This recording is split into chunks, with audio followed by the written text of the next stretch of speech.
Good morning, everyone. Welcome to the Board of County Commissioners Policy Session on October 11, 2023. County Administrator Gary Schmidt, what's up first? Good morning, Commissioners and Chair Smith. You have two policy sessions today. Commissioner West is out of the office today, but the other commissioners are present. Your first policy session is Community Road Fund, House Bill 2017 update. Staff from Transportation and Development will present. Dan Johnson is the director, Mike Besner the assistant director. Go ahead, please. Thank you so much. Chair Smith, Commissioners, we've been asked to come back and give another informational update to the board regarding transportation funding, and we're here to have that discussion with you here today. I guess before this discussion continues from a number of prior discussions we've had regarding this particular funding, and I wanted to, as you see in the staff materials, highlight the fact that there are three kind of key components that we look at for transportation funding around Clackamas County. Obviously, there's a state highway fund. The state highway fund is dedicated road funding protected by Oregon Constitution and provides funding for state, counties, and cities, and is shared 50%, 30%, and 20% respectively. I wanted to highlight the fact that Clackamas County uses the majority of those funds, those initial funds, targeted primarily towards maintenance. It's the largest amount of money that we get, and it's focused on maintaining the various transportation assets we have within Clackamas County. In 2017, there was House Bill 2017 that was approved by the state legislature, and basically it has the same, although it is titled different and we track it differently, it has the same constitutional limitations as the rest of the state highway fund. We just felt it was important internally to track those dollars a little bit differently because during the implementation of those funds, we had made a commitment to the Board of County Commissioners to ensure a lot of that money primarily went towards a lot of our annual paving packages that we do for Clackamas County as a whole. And that's why in the materials that you see and the maps that you see, we haven't identified the state highway fund because, again, that's around the maintenance of the system, and that's shared throughout the entirety of the transportation system in Clackamas County. But we do identify the HB 2017 projects, and last but not least, we do identify the community road fund projects that we have. Adopted in 2019, Clackamas County adopted a local vehicle registration fee. It's the first and only countywide locally generated road fund in Clackamas County.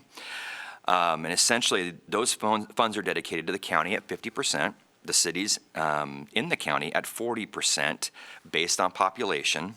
And then there was a strategic investment fund set aside for county-city partnership projects that we look at and coordinate with our cities on in various areas of the county.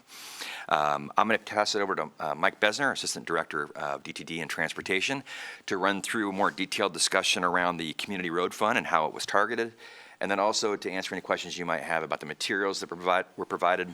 There are various maps that identify projects throughout the area. And I want to highlight the fact that we have Bill Merchant in the audience. We have an advisory board for our Community Road Fund, and he is the lead of that effort. And if you have any questions or desire some updates from him on this particular process, he is more than willing to come and testify. Yeah, so I would love to hear from Bill Merchant after Mike finishes. Perfect. Thanks, Dan. Good morning. So the county's local vehicle registration fee does feed a program that we call the Community Road Fund, CRF. We collect, the local registration fee collects about 11 to 12 million a year. It's still hard to know for sure through the COVID years. The average got skewed a little bit, but it's roughly that, which funds the county's portion. We share with the cities, but it funds the county's portion to about 5.5 to 6 million a year. We use that money also to leverage other funding sources, most notably system development charges, which are fees developers pay but require matches. We can't just spend 100% of it on a project. And in the past, it was difficult to spend that funding source. It's hard to find match money, but this has been a great source where we're able to use it on some of these congestion relief projects I'm about to talk about and expand the use of the dollars. So basically, per county code, the Community Road Fund funds a few different kinds of projects. One of those is congestion relief. The congestion relief projects came out of our Transportation System Plan, our TSP, and the higher tier of that plan. They were proposed by the Community Road Fund Advisory Committee that Bill will talk about shortly, and then we brought those projects to the board who adopted them, and so we've been working on them.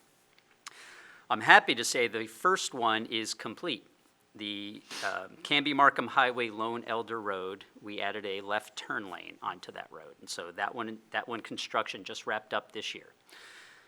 We are currently working on 2 left turn lanes on Redland Road at Ferguson and Bradley. That's under construction right now.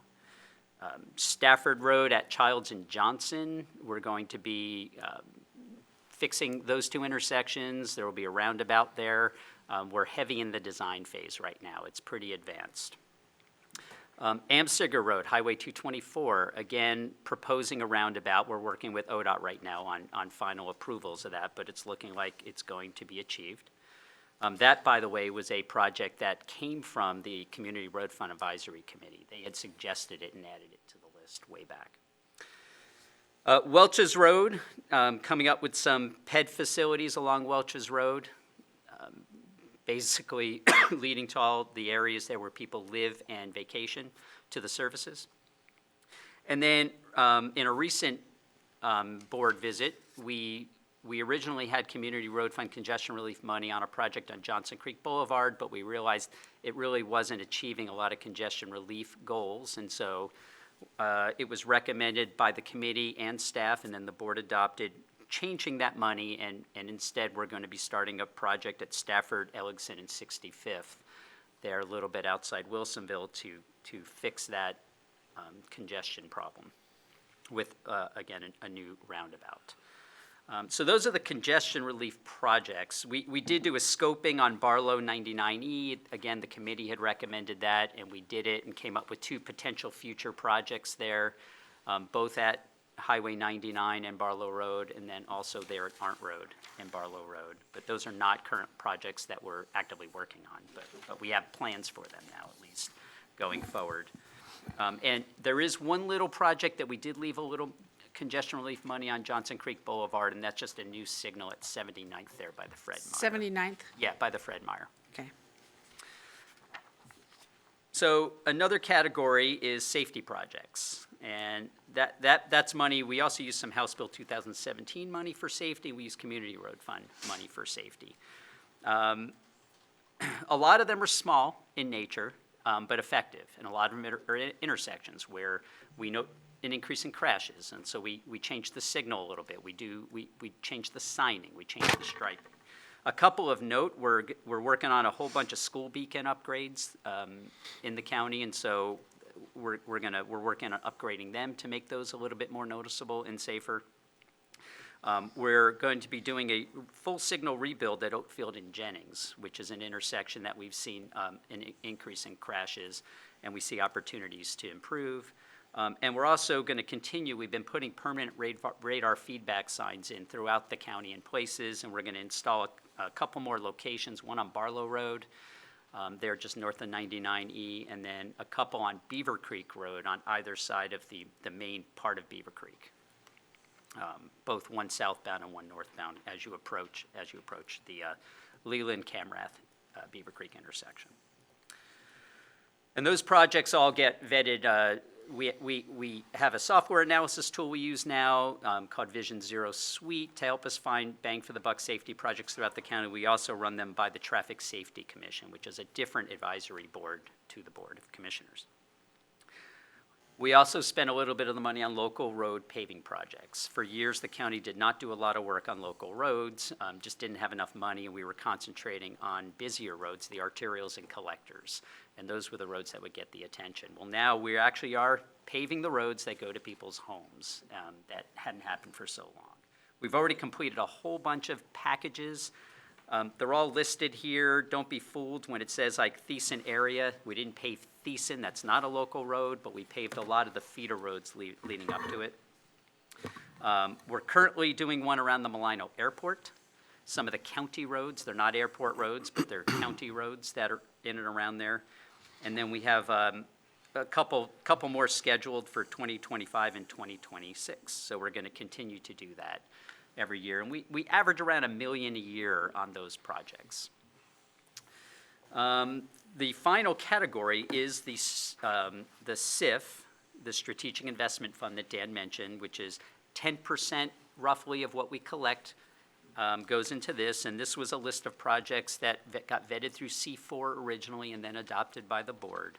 And they're either projects of mutual interest between the county and a city. That would include 362nd with Sandy, Deuce Eagle Creek intersection with Estacada, Bear Creek Bridge replacement and Malala Avenue shoulders with Malala, and then a Borland multi-use path with Tualatin. Those are all, the Borland one hasn't started and Malala's hasn't quite started, but the Sandy and Estacada ones are deep into design and almost ready to go to construction. And then some of the other money is used for jurisdictional transfers, where we have county roads within city limits. It's usually in everyone's best interest for those roads to become jurisdiction of the city. And this is a way to, we offer a little bit of money in return for the city taking on all future maintenance and all future liability and all future permitting and jurisdiction of the road. We've done some of those with Wilsonville. We've done quite a few with Canby using this money. And so those are ongoing as well. Everything, the safety, local road paving, and congestion relief project lists are in the materials that were handed out. And as Dan mentioned, the maps, we have a lot of them. There's a big map where you can see that money's being spent all over the county. And then if you're listening and you want to see what's happening around you, there is a map here which will show you pretty good detail if you flip through them. And so with that. Hang on one second.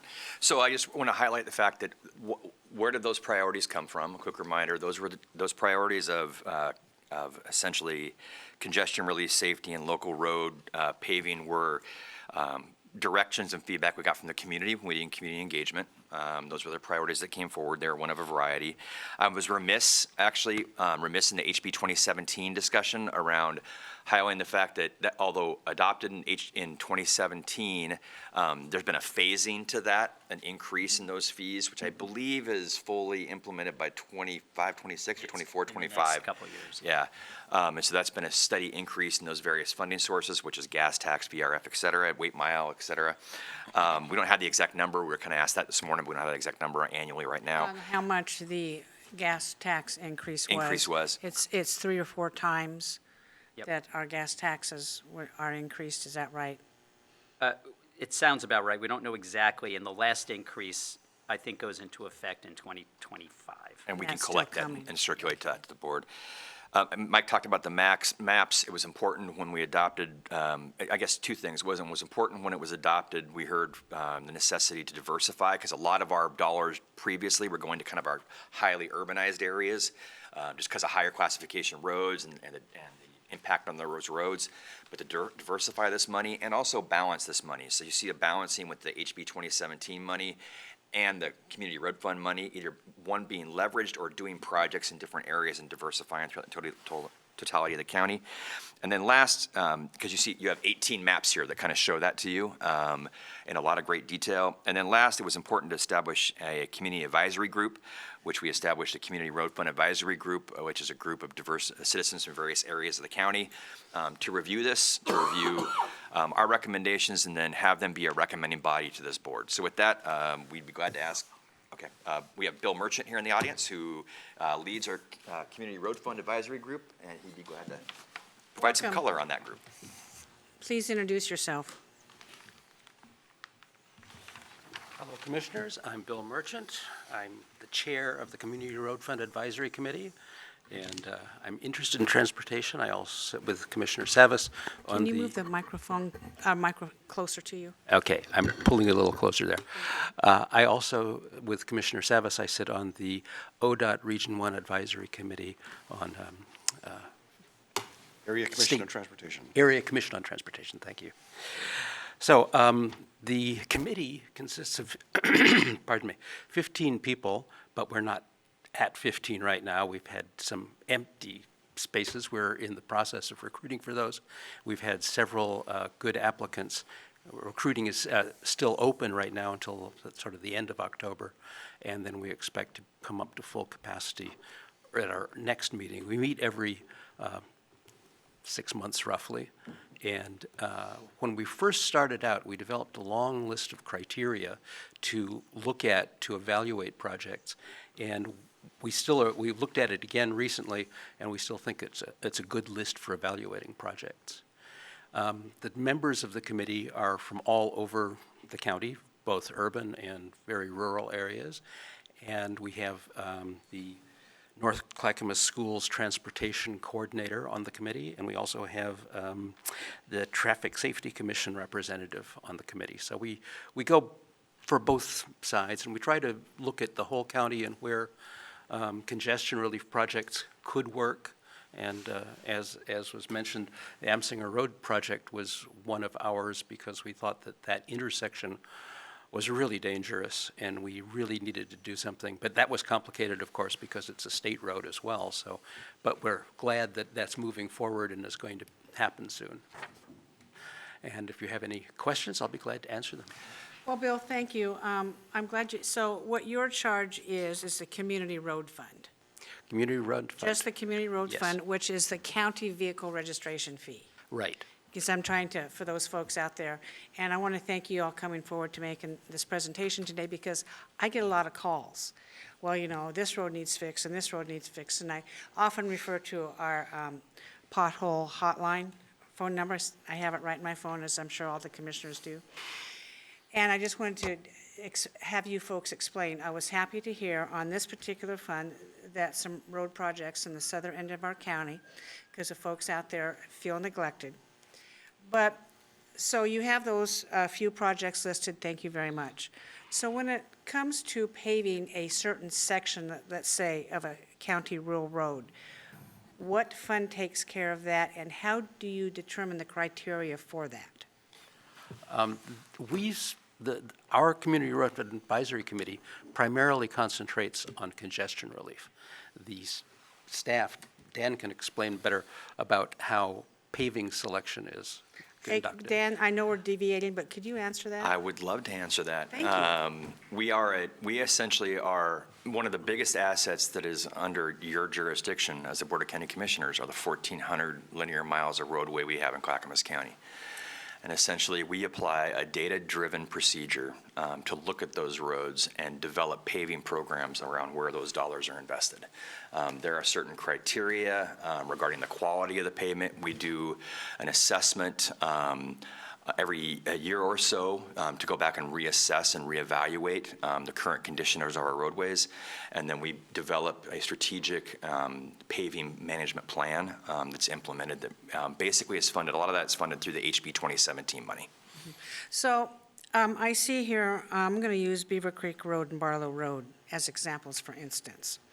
The population in South County has busted wide open. And just anecdotally speaking I live on the other end of Beaver Creek Road, and the traffic on Beaver Creek Road in the last year has exploded. And you drive the road, and the pavement's starting to come up in certain areas, okay? And I always thought it was mindful to fix the problem before the hole got too big, and maybe that was less expensive to do. I'm glad to see these radar feedback signs at both Barlow and Beaver Creek, because those are major pass-throughs. And what's going to happen, they will become, quite possibly, especially Barlow, a diversion route if tolling is implemented. So I'm glad for that. Now, what do these radar feedback signs do? Essentially, they're a safety measure that we implement to provide direct feedback to our traveling public on the speed in which they are traveling, to ensure they are keenly aware that they may be under, at, or over the posted speed limit of that particular roadway. The intent is to try to educate that public. One of the most significant safety issues we have and you saw a big increase, especially like during the pandemic, essentially a significant increase in high-speed crashes throughout our system. And the intent is to use those various radar feedback systems to provide more direct feedback to the traveling public to inform them of their traveling Just to speed. remind them, hey, you're going too fast, probably. Exactly. Probably on dangerous roads. Now, do you, for data collection, do you ever monitor how many cars go over the road, for instance, Beaver Creek Road, in a month or whatever, to determine if indeed traffic has picked up on these roads, and therefore is a direct correlation to the wear and tear on the road? So in direct correlation to the wear and tear, no, because that increase in traffic is essentially mostly focusing on congestion relief or safety projects, because if you see an increase in the traveling public on a particular road, it's creating level of service issues for that system, or more particularly at the intersection of that systems. We actually use the road analysis, and Mike can probably speak to this in more detail, about how we look to assess on an annual basis through our analysis of the pavement management system to direct those paving funds. You want to come up? Yeah, Mike, I think it's just important for folks to know. Yeah, no, it's a good question. We measure how many vehicles are on our roads, not every year, but I think we have a cycle where we cover the entire county in 2 or 3 years. And we are able to compare it, and we are able to see what areas are increasing, very few decrease, what areas are increasing over time. And when we do our pavement management system, one of the inputs is the traffic on the road, because what that data is the analysis is trying to do is where can we where are we gonna get bang for the buck? So it does, in the end, feed into which roads would be higher on a list. Okay, thank you. And thank you, Bill Merchant. I didn't mean for you to be dismissed, and you can come back up if you want. There's several commissioners who have comments. I'm not sure who was first, Paul or Mark, who wants to go? Go ahead, Mark. Commissioner Scholl. Yes, thank you. Mr. Johnson and Mr. Besner, thanks for an outstanding briefing. The packet I went through yesterday, and I was impressed with how thoughtful you've been and how equitable, there I go, use a word I don't use often, on ensuring that every part of the county sees some improvement and is on this list. So you've briefed us on congestion relief, maintenance and paving, safety. My question has to do with your planning and budgeting for expansion. You have in here, you have turn lanes on congestion relief, but I don't see anything on new lanes or new roads. Can you talk to us about that? Go ahead. Our current transportation system plan, which was developed in 2013 and 14, does not have a lot of new road, add full lane in places. I think the last brand-new road we did might have been an extension of Monterey in the town center area. And so that's the plan we have right now. And that doesn't include things like the Sunrise, which of course it's not in our TSP. That very much is an effort to build a new road. We're about to do a new transportation system plan effort that'll be kicking off maybe even by the end of this calendar year. And so it's a major update, and we'll be re-examining everything, all the policies, all the goals, all the needs, and in a very comprehensive fashion. And that would be the time where we look and see, does that fit a need? Does it meet the goals? And is that a priority of the county? And if so, it would end up on that list. Okay. And Mr. Johnson, we Yeah, I just want to expand also, cycling back through the transportation system plan. Historically, that document had not taken into account almost a fiscal assessment to see what is viable for funding. And we have done that over the last rendition, if not the last two. Just the last one. This is the last one. Essentially, having a discussion with the board around a tiered approach, because as an example, historically, it would just be a lump sum of projects that would be there. And we felt it was important, and our predecessors felt it was important to really take a look and see, although you have these needs that are out here, there needs to be a more financial assessment of what is viable for funding through a certain cycle. And essentially, so that's when we bring that forward, that document to you for consideration, you're going to see a tier 1, a tier 2, and tier 3. And in those tiered projects, if you're a tier 1 projects, we philosophically believe there's a high viability or likelihood that we'll be able to secure funds for those. And so I think there's that fiscal component that's brought into that consideration as well.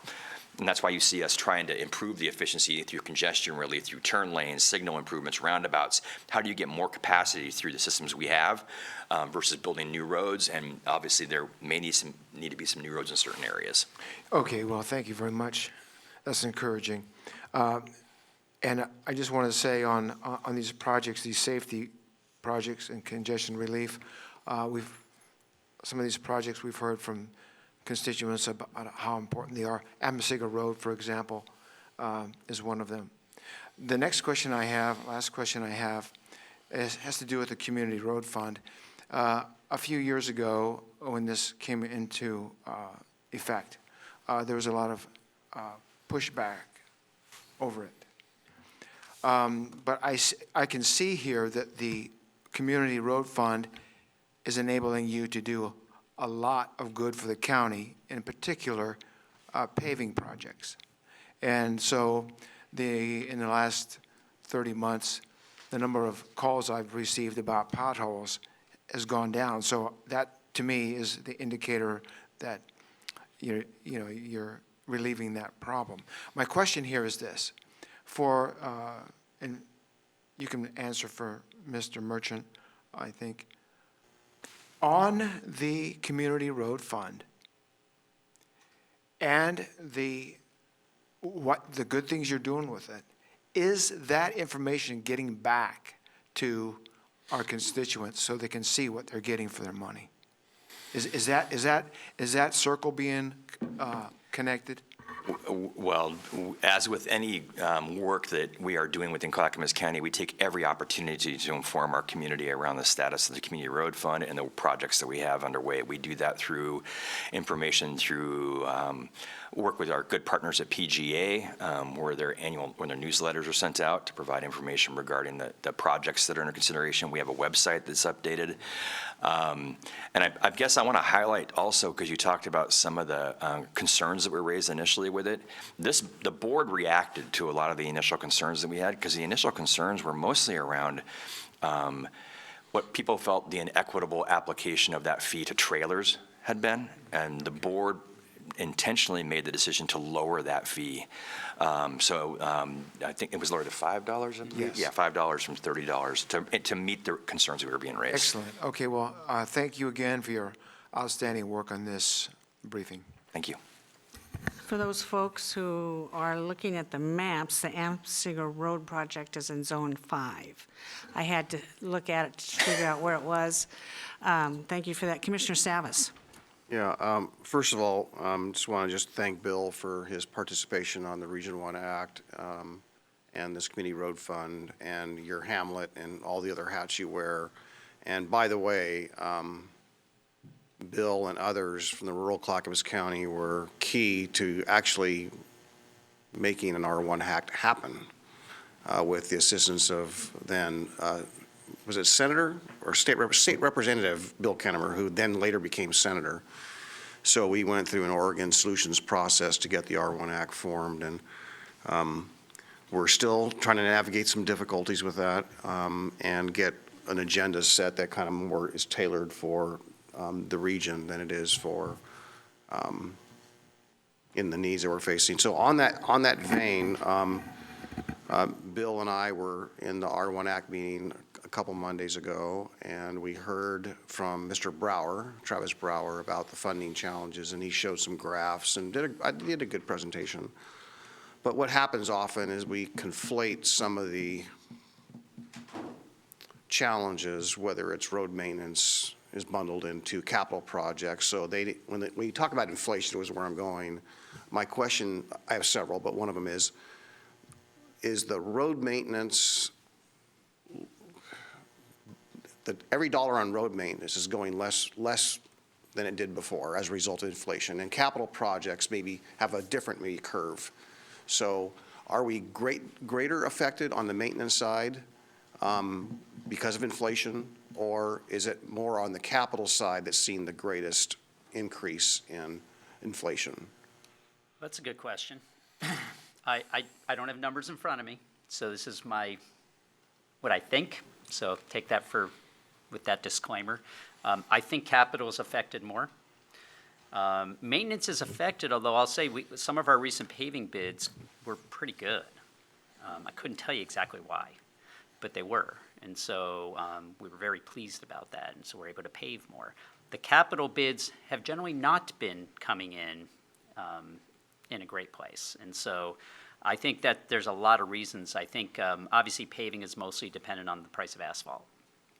Capital projects, we're always going to have a storm component. There's going to be a traffic, there's just way more to it. And some of those, like storm, have had very serious inflation. Bridges, lots of inflation in that work. So I think it's affected capital more than maintenance. That's what my gut tells me. And I guess I want to expand on that as well, just for the public that's listening in. It's also the type of projects that we look to maintain. And so we've talked to the board about this previously. They're urban versus rural projects. I mean, the rural, if we touch an urban project for a grind and inlay, let's say, we are required by law to go in there and update all the ADA components associated with that. So that expands the costs associated with those projects and the complexity. Doesn't mean we aren't doing it. It just is something we have to consider as we move through those projects.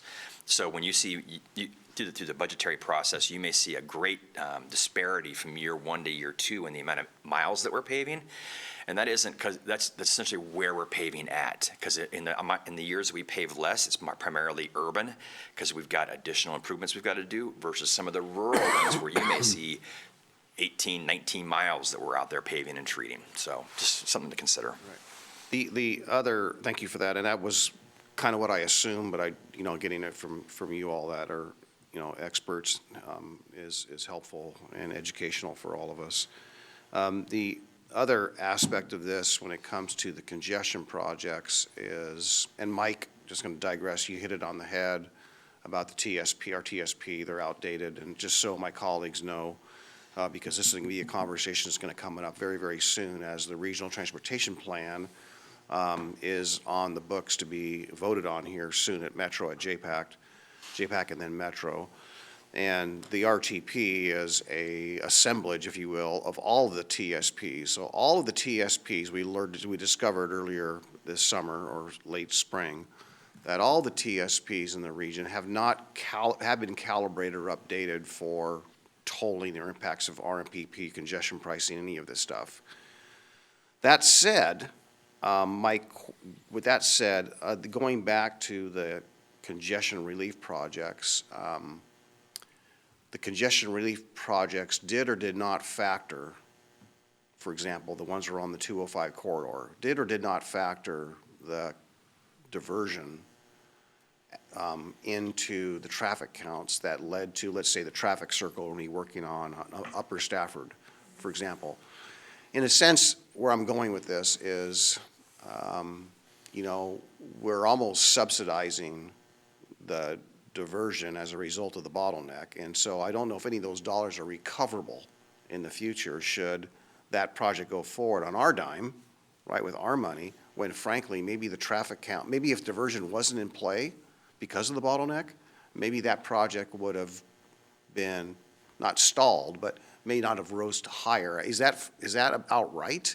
Or just opine, if you would. Well, when those projects were selected, we did not have a tolling project that we were working on. And certainly when they were made part of the transportation system plan 9 years ago, there was no tolling to talk about, right? So the selection, no, tolling was not part of that selection process. Right, I'm just talking about diversion because of the bottleneck. No, Not tolling, just Well, diversion as a result of the bottleneck. Yeah, I mean, Stafford Road has diversion because of the bottleneck, yes. And yes, that's partly why those projects rise to the top and need congestion relief. And no, I don't believe after the fact we would be able to recover money. Okay. So we are essentially, so to speak, subsidizing an underinvestment, a consequence of the underinvestment of the ODOT on repairing the bottleneck. And that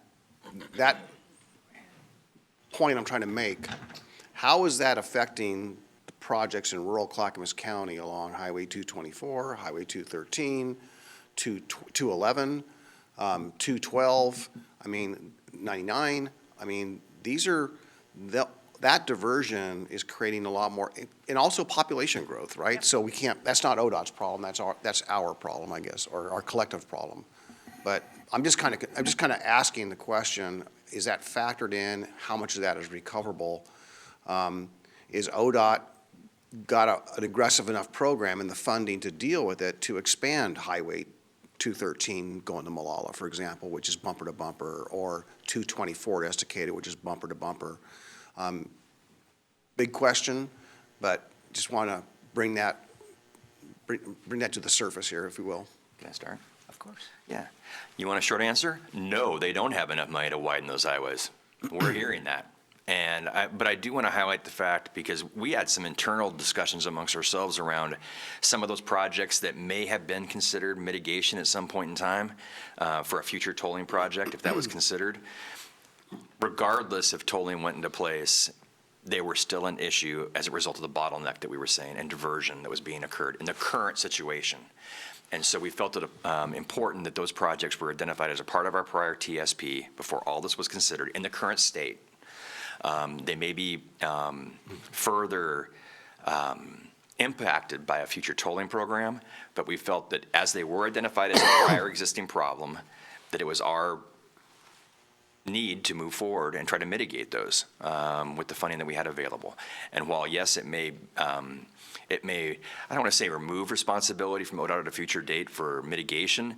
I would hope to more intentionally, when you say get money, get return back on that, what I would hope to envision in that return would be improvements in other areas. So it's like, hey, we took care of this. Are you able to direct more money down here to mitigate some of those concerns down there? That's a discussion to still take place. Right. And I'm not being critical of the packet, so when I say this, so there's not much, the title of the packet, community road, transportation funding, I think that's a big deal in a lot of different contexts. The context that's not emphasized in the packet is really this inflationary aspect, right? And how that affects projects. Yesterday, there was a discussion led by the chair with regard to IP4, right? That we don't support tolling, which is basically, I think, there's a lot of agreement around that. However, the fundamental question is, how do we fund the projects? We have a high priority project, which is the 205 project, top level board priority, as well as a Sunrise Corridor. The topic that's coming up, and Bill's heard this as well, is what if not tolling, then what? And what I need from my colleagues here very shortly, and as soon as possible, is a discussion around what we would support for this inflationary gap, for all of it, because otherwise we need to remove the projects as priorities if we don't have a solution. I'm right now at a loss as to saying what the board supports in lieu of tolling. We've never had that discussion. We have not had a proposal put forward to us to identify what is available. We've had gas tax increases, we've had vehicle registration fee increases, both at the state and the county level. If there's something out there that we're missing, I think it needs to be presented to the board. Anything else, Commissioner Savage? Well, yeah, so so what I'm trying to encourage, Chair, is a future discussion on what it is we do support. I would just say that we have had discussions even recently about express lanes or managed lanes. We've had discussions about vehicle miles traveled a little bit, not in great detail. And certainly there was in the packet on May 10th of 2021 regarding HB 3065, which then became HB 3055. There was a rationale for funding for those projects, and we were supposed to get delivered a project for that, and that's been retracted. So all to say is that we have had discussions, but I think that now with more emphasis than ever, and ODOT now making a much stronger stand on their funding deficit, more pronounced than ever before, we recognized it early on, but I just think now, as a result of yesterday especially, I was asked last night and this morning, if not this, then what? What will the Board of County Commissioners support? So that's the question I'm being posed with, and that's the question or topic conversation I'd like to have in the near future. And staff is willing to have a conversation, I guess, just for the public's benefit. Those are state projects, and so it'd be a discussion around how those are funded, and historically those have been funded through all the various funding sources you talked about. And if the board desires, we can have a discussion about what possible alternatives there might be. We stand ready to discuss that. Okay. Commissioner Schrader. Yeah, so it would make sense to me to look at the vehicle miles traveled, because as we move towards new vehicle technologies, isn't it true that the gas tax is starting to decrease with the amount of funding that it generally provides based on the fact that people are moving to alternative, That is true. and And more efficient cars. more efficient cars as well. So has that even been discussed at the legislature? Not that I've heard of, or we haven't had a discussion here. Well, and there's, yes, I know they've discussed VMT, and there's Yeah. been proposed bills, and PJ's not here, and they'd Right. probably be best to discuss the legislative process. But I know there have been efforts, they haven't really gone too far. They still have the Origo program, right? Which it's not huge. Now, what is but that program again? I'm That's not- the vehicle miles traveled that anybody could voluntarily sign up Pilot- for. Pilot program Pilot is now program in to place do it. permanently. Yeah, Okay. and anyone can do it, and you'll probably have to do the analysis for yourself if it makes financial sense for you. But Oregon was the first state in the country to actually do that pilot. Others have started it now, but it hasn't been broadened, so I don't know how many users there are. It's not an incredibly large amount. So it hasn't, there's no information yet to see how successful, well, Oh, I'm sure there is, but ODOT would have that. I don't have it. I just wanted to just say that I know that when we went to the vehicle registration fee, when we really, it was somewhat controversial at the time because we are a county that does not like to overtax people, but given what this is providing our constituency, are we doing anything, Gary, through PGA to really get these maps out there and the communities to know that they are getting a bang for their buck with this? These are new maps. We had some discussion That's about some. why Yeah. I invited them to give this presentation, so the community is more aware, and then we can Yeah, post that this we're- entire presentation online for them. Yeah, because that's what I was actually going to say, online, because I don't think people are totally against,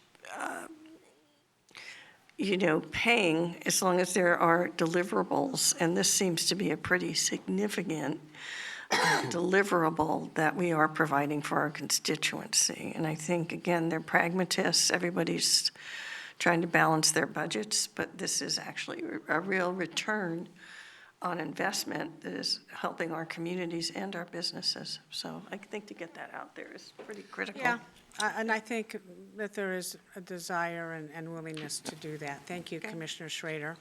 Commissioner Savas? Yeah, just one follow-up, and that is, the other thing that doesn't have much emphasis in the packet is that this inflationary impact on the community road fund itself, right? And I think it's wise, and ODOT's doing it with much more emphasis now than even 2 weeks ago, but now they are talking very strongly about the dollars not going as far and the shortage. It would seem to be transparent and beneficial to inform everyone that whatever that number is, 25%, 40%, I'm not, you know what those numbers are, the approximate number of the inflation aspect and how that may ultimately delay projects in the future. And so would there be any time, you don't need to answer it now, but timetable adjustments as far as, when those projects might be pushed back a little bit farther? Is that it? Yeah, that's it. The only other one, Dan, and that is our Mike, and that is if there were a discussion on the greater picture of transportation funding and alternatives, as I alluded to earlier, how much time do you need to tee that up for a board presentation or a presentation to the board? We can do whatever you'd like to see. PGA. I mean, yeah, exactly. It's more of a partnership discussion because it's a broad discussion. But it includes DTD staff as well as our PGA partners in that dialogue, because obviously not all those funding sources are under our control. So, With the chair's support, I'm hoping we get that on the agenda soon. So we talk about the state highways, I-205, highways 213, 211, 212, 224. Those are state programs. It's not up to this Right. board to identify programs for what the state is in charge for. I just think that the legislature has tried certain options. I think they need to go back and evaluate the tolling, how they want to implement it, and we really do need to take a hard look at it. Now, the tolling that they want to implement is horrific, and each commissioner knows that. I mean, you could be told 4 times in an area of 5 to 6 to 7 miles. And that really adds up, so that needs to be redone, and that's why I think this board took the hard stand that we did in support of a vote to the citizens. That's all it is. And my thinking on this is, and a majority of voters, I think, support this, ODOT won't take a serious look at the tolling and an alternative as long as tolling is on the table. Bill Merchant, do you have anything else you'd like to say? I didn't mean to have you be dismissed, but if you want to talk about your board and how it operates, that's what's of primary importance to me, because you say you do have a lot of eyes out there looking at this situation. Right. As I said, we have a very diverse committee. We have people from all over the county, and as I said, we have openings right now, so if anybody is interested in it, the application is on the county's website. So if everybody's who's listening is interested in applying, please go to the county's website, look for the ABC sign up, and please volunteer so we can have a really good committee. Great, great.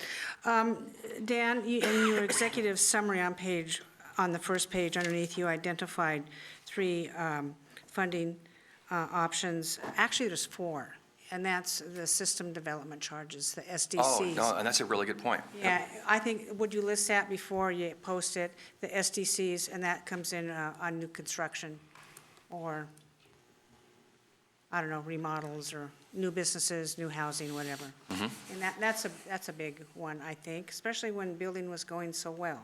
It may have slowed down a little bit. I don't know. Well, I think this is a very good presentation. I think you've accomplished the goal here today, and that was to present a package of what is the county doing with the dollars that we receive on county roads. Thank you very much for that. Sure. Oh, yes. Couple more things.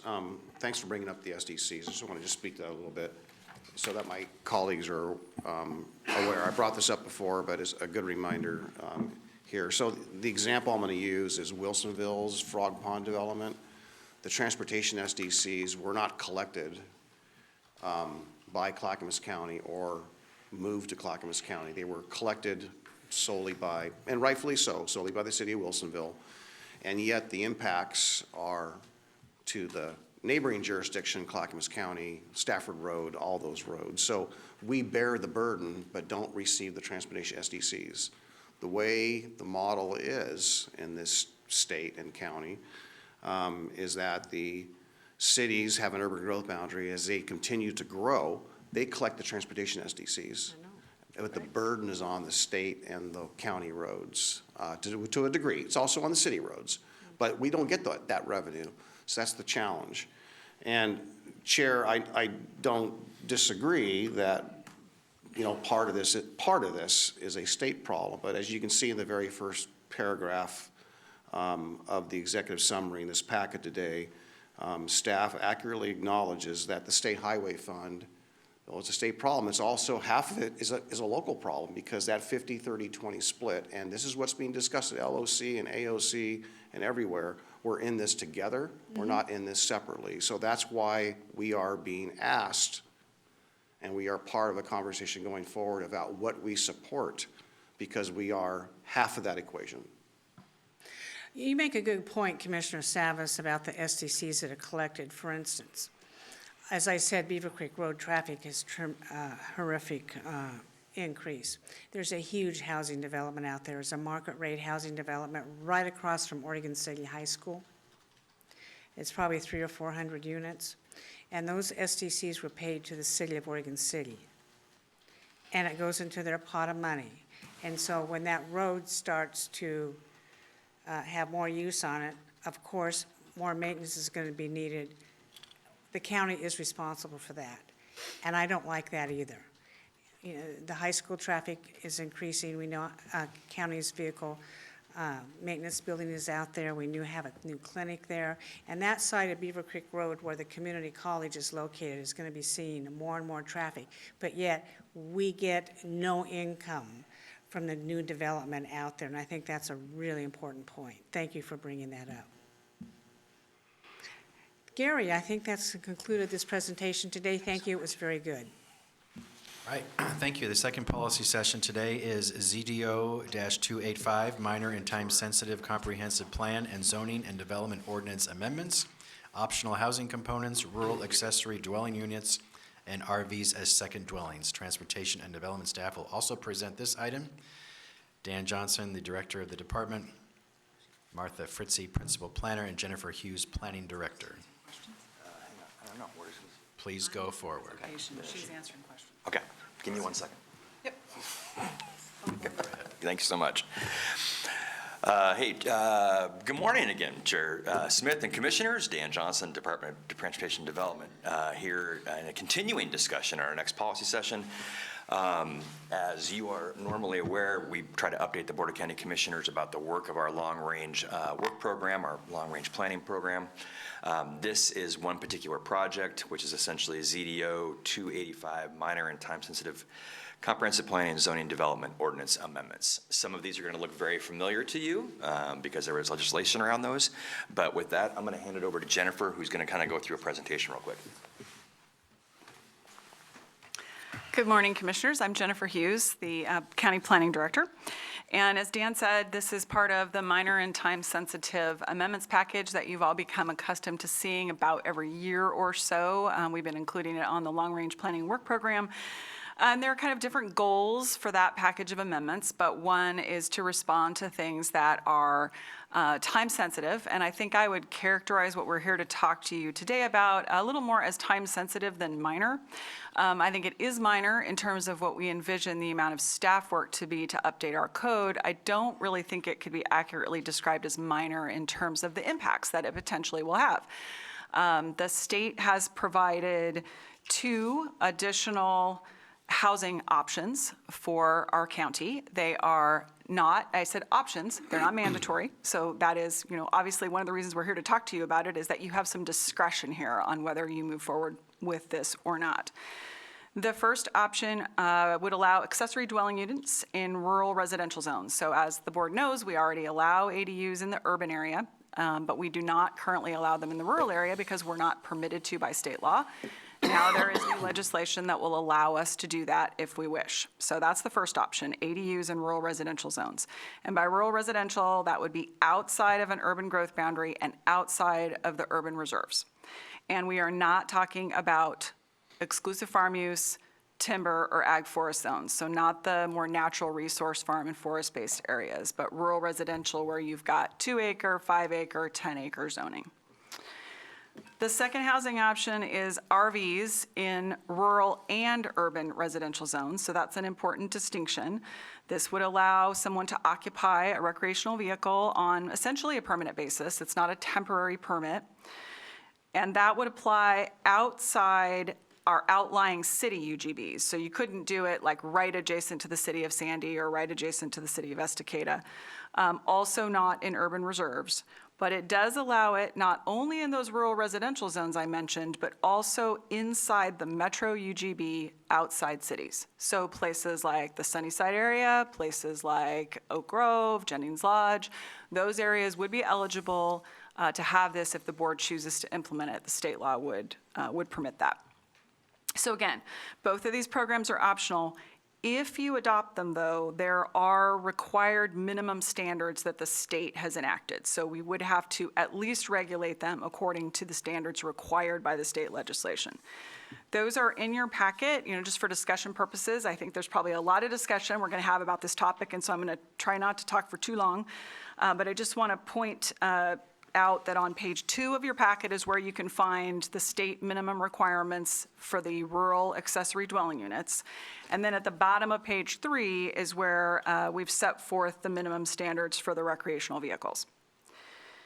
We have provided a number of potential discussion questions for the board that you might choose to kind of follow in your discussion today. And we have provided 4 different options. So it kind of, seems potentially complicated, but I think it really boils down to the board either is going to direct us, yes, we want to implement these options, or no, we do not. You could implement one or both or neither. And then if you say yes to implementing one or both, The question is, do you want to implement just with the state required standards, or do you want to adopt additional local regulations? Because you can be more restrictive. You could narrow the geography of where you want to allow these. You could require some additional standards if that's what you wish, or you could simply implement according to what state law requires. The staff recommendation is option 1A, which is direct staff to develop comprehensive plan and ZDO amendments to implement both the allowance for ADUs in rural residential areas and RVs as second dwellings, and include in the forthcoming proposed amendments package under ZDO 285, subject to only the minimum standards required by state law. So that's our recommendation, and then I guess the follow-up question to that is why? Why is staff recommending that? And I think it's twofold. Number one, I think we are sensitive to the fact that there is a housing crisis, and that really every option ought to be on the table, at least for consideration. Ultimately, maybe the board won't adopt all of this. We're going to get public testimony, we're going to learn things we don't know, but for right now, staff feels like all the options ought to be on the table. And then the second reason, frankly, is that it is less complex to implement this if we just do what the state requires than it is if we adopt our own standards. And that complexity plays out in a couple of ways. If we decide to do our own local regulations, it increases the staff time for the code work itself. And more importantly, it increases the complexity of administration moving forward. And you'll recall probably that when I was here talking about the long-range planning work program, I gave sort of an impassioned, speech almost about how important it was for us to really work on streamlining our code. And so part of that is being careful as we move forward with new regulations that we don't increase the complexity where we're not required to. So that's the reason that staff is recommending that you adopt just using what the state has required rather than trying to develop our own additional regulations. And with that, I'm happy to answer questions about the details of all of this, or possibly Martha Fritzie actually may answer the detailed questions. We might call on Martha to come forward. Commissioners, would you like to take these one at a time? You want to talk about the ADUs in there? We'll talk about that, and then we can talk about the RVs if you would like. Commissioner Scholl is in the queue first. That might be the easiest for us. And you all say that we're going to have public hearings on this, correct, two? Correct. One at the Planning Commission and one before the board. Okay. Minimum. So it would be interesting for me to hear from the Planning Commission, if people are out there listening, what their ideas on this moving forward, because like you say, it's permissive. Commissioner Scholl. Yes, thank you, Jennifer, for that briefing. My question is, I understand if somebody wanted to put in an ADU, that would be subject to our building code, our requirements for septic. But if somebody wanted to put in an RV in accordance with the minimum standards required by state law, how would that work?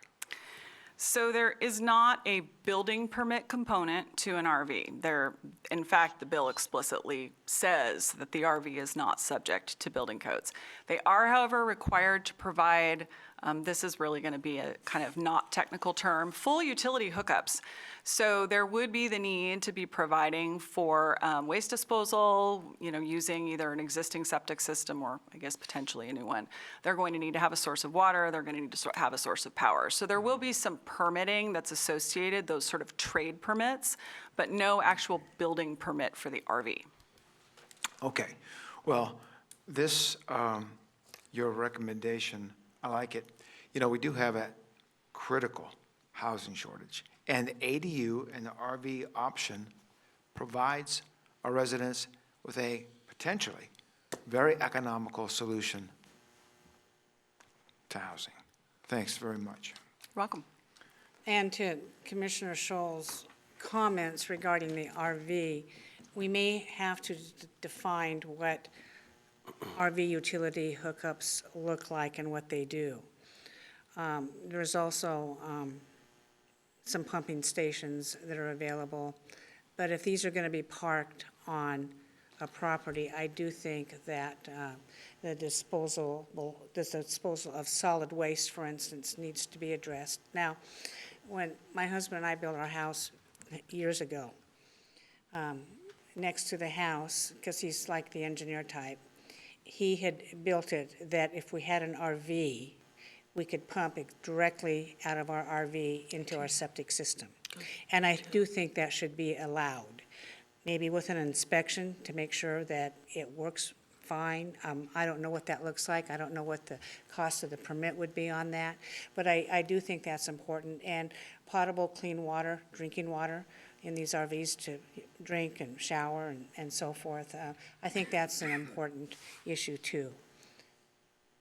Commissioner Savas. Well, yeah, that actually kind of speaks to my question. That was on either or, the ADU and/or the RV, is that I would assume requirements for just that on the, septic side in the rural areas, wastewater, water, possibly electricity. I don't know if that's required or not, but it would seem to me that would be a part of the discussion and requirements of such, so. So just a reminder real quick, our septic on-site, what do we call them now? On-site wastewater. Thank you so much. We're an agent of the state. And so essentially, they are going to set the requirements based, and those requirements are primarily based off the size or number of units that are on that certain facility, especially in our rural area. So it's bedrooms, things of that nature. So it doesn't matter what you call it. It's going to have to be sized appropriately to meet their requirements, so. And we would envision, I've barely started thinking through this because we're at the beginning of this project, but there's going to need to be kind of an interdisciplinary team that sort of talks about not so much the ZDO amendment phase, but the phase of how do we roll this out to the public? How do we get information to potential, customers who want to take advantage of this? And it isn't just going to be about the zoning. It's going to be about exactly what you're talking about. What's required under the electrical code, the plumbing code, what's required for your septic. And so there'll need to be coordination on that piece. But planning would be leading, at least at this point, code amendment-wise, we're just talking about the zoning code. And then we move into that implementation phase. Commissioner Savas? That's it? Okay, Commissioner Schrader. Yeah, what about generators? That's an interesting piece too. Is it going to be hooked up to an electrical grid through an existing home? Or is there going to be a separate generator, electrical system? This is kind of an interesting, and is there going to be issues with code enforcement? Is this going to put an additional building on code enforcement? Because if we're going to allow these, which is because of a housing, and I'm okay with that, but if people aren't adhering to even the basics, that's going to be a whole nother complaint-driven process again. What was that question? What's the term It'll be a again? complaint-driven Adequate process for utility code limits? enforcement. Yeah, there's a cross-reference in the bill, and I admit I am not, you're way out of my area of expertise here. But there is a cross-reference in terms of what is meant by these utility hookups that cross-references to another part of the statute that I think is going to get at some of the technical issues. Okay. I do think this discussion is pointing out the need, though, before we go to a public hearing, that we, even though we're not going to be amending the zoning code to deal with generators, that we have answers to these questions, because it's clearly going to come up. And so we can definitely be prepared to respond to how that would actually work in practice. For all intents and purposes, I think the intent of the bill was primarily to allow alternative types of residential uses. Right. I don't believe the intent was to circumvent the necessity for appropriate and reasoned utility service. So I find it difficult that we'd use generators as a primary electrical source versus having them hooked up to the primary grid system of the Yeah. residential unit. That was, probably some of these areas already have generators anyway. Yeah, as because backups. for power Yep. sources, yeah, that's kind of. On page 3, the bill further specifies that. On bullet point number 2, it says, "The RV is not subject to state building code." The Builders Association inserted that language into this bill. They wanted that in there just to make sure. I says, what do you want? It's going to slow it down. It's going to, but yes, now I understand why. Okay. And that was a good addition to this bill. Commissioner Sholey, any further comments? I'm good to go on. All right. Anything else you'd like to say? This, as we move forward, this is a work in progress, okay? I am anxious to hear from the public on what they think about this and what we can do. I think we need on the RV bill to look at a collection system that's just not septics, because I do think there are some things that are available For instance, you pump it into a container, and then a service comes out and pumps out of a container. If that's even possible, I do think that that is in use, probably not in the state of Oregon so much, but in other areas. We have, I'm looking for our options on page 5. We have several options. I believe we can go ahead with option 1, but be open-minded to that we may change something. Is that okay? Yeah, the correct recommendation right now from staff is option 1A, which is to develop those requirements consistent with state statute, I with move other we give- discussions to take place. Let's have a motion. I Yes, move we go go ahead. forward with option 1A. I concur. Would you like to read option 1A? Yes, You can- yes. You can go ahead. Go ahead. Okay, I'd like to read it. Yep. We'd like, option 1A, the motion is to direct staff to develop comprehensive plan and ZDO amendments to implement both the allowance for ADUs in rural residential areas and RVs as second dwellings, and include in the forthcoming proposed amendments package under ZDO 285, subject to only the minimum standards required by state law. Thank you, Commissioner Scholl, for reading the staff recommendation 1A. I'm not going to repeat it, just as read. And Commissioner Schrader has seconded the I'll motion. second that motion. Okay. Thank you very much. Any further discussion? Tony, would you please take the poll? Commissioner Savas. Aye. Commissioner Schrader. Aye. Commissioner Schull. Aye. Chair Smith. Aye, motion passes 4-0. Thank you very much. Thank you very much.